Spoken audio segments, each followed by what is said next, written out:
రవినట సింగరాచార్య గారి వారి ఆత్మీయ అభిభాషణం. మతాన్యసింహస్య పితాన్యసింహ భ్రాతాన్యసింహస్య సఖాన్యసింహ విద్యాన్యసింహో త్రయం నృసింహ స్వామి నృసింహ సకలన్యసింహ. శ్రీ నారసింహ పరబ్రహ్మణే నమః. సభాయ నమః. ఈ నేల మహోగ్ర రూపుడైనటువంటి నరసింహుడు తన రుద్ర రూపాన్ని విడిచిపెట్టి అనంతుడైనటువంటి నారాయణ రూపాన్ని ధరించినటువంటి ప్రదేశం. అక్కడ విగ్రహం శాంతస్వరూపంలో ఉంటుంది, సింహరూపం కాదు. ఆగమశాస్త్ర రీత్యా పంచదేవార్చన ఉంటుంది.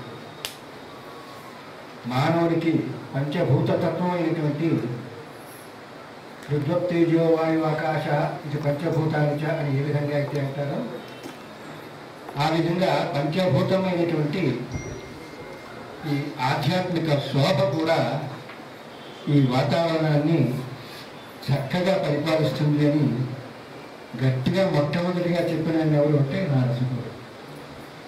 నిశ్చేతంగా అంతటి రుద్రరూపాన్ని విడిచిపెట్టి అనంతుడైన నారాయణ రూపాన్ని పొందేడు ఇక్కడ. అది కూడా ఎప్పుడూ పురాణోక్తంగా కొన్ని యోగాలు కరణాలు కలిసిన రోజుని అది జరిగింది.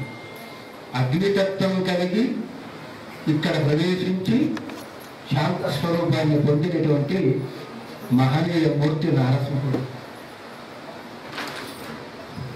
అంతే, దీనికన్నా ముందే ఇక్కడ ఇంకొక విచిత్రం జరిగింది అని చెప్పి బ్రహ్మాండ పురాణం చెప్తారు. ఇది అంతా దండకారణ్య ప్రాంతమే. దావాలయంతో దహించుకుపోతున్నటువంటి సమయంలో ఇక్కడ ఉన్నటువంటి ఈ ప్రాంతంలో ఉన్నటువంటి సమస్త ఋషులు జీవులు కూడా భగవంతుడిని ప్రార్థించడంతో మూర్తిత్రయంగా గోరూపంలో అవతరించి తన స్తన రూపంలోంచి నీటిని జారువార్చి ఆ దావానలాన్ని ఆర్పి అది నదిగా మారి ఇక్కడ సంగమించింది సముద్రంలో. అంటే అంతటి వేడిని కూడా చల్లార్చింది. మరి ఈయన ఉగ్రం ఇక్కడ చల్లారింది. అంచేత దీన్ని సౌమ్యాచలము అని అందుకే అంటారు. సౌమ్యము అంటే శాంతం. మరి ఇంతటి మహాపుణ్యక్షేత్రాన్ని మహనీయులు ఎందరో ఎన్నుకున్నారు. రామకృష్ణానంద గారు కూడా చాలా కాలంగా వారితో పరిచయం.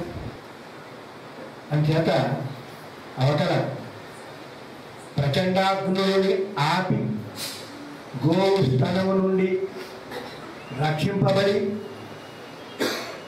సగరులో ఐక్యమైనటువంటి సంగమ స్థానంలో ఇక్కడ పుట్టి పెరగడం ఎవరికైనా జన్మ సార్థకత చెందింది